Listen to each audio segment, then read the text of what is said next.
All of our houses have got an electricity supply. We have a 3-phase electricity supply because we decided that this is going to be an important part of any future installation, and I very highly recommend this for everybody. So we've got 3-phase here, all going through the meter. So far so good. What we have then is we have a single phase feeding our house, heat pump, lighting, entertainment, everything that you normally have in a house, and then the other 2 we use for our car chargers. What I've done here is we've got 2 separate car chargers. We will have 2 separate electric cars.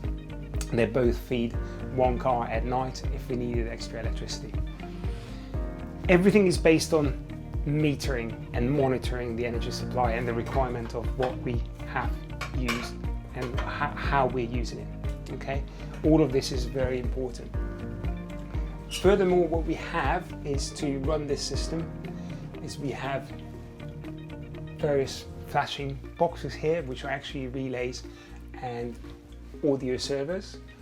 We have different voltage transformers that actually control either the door, for example, on a 12-volt supply, or the lighting is on 24-volt supply.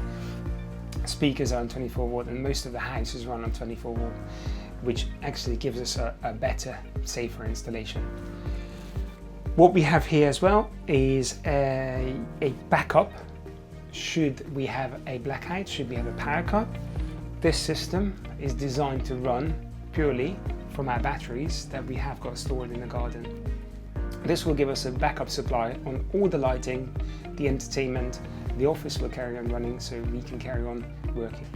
We've got TV points, wired internet to most of the house that are controlled by our routers and one of our multiple access points that we've got in the house.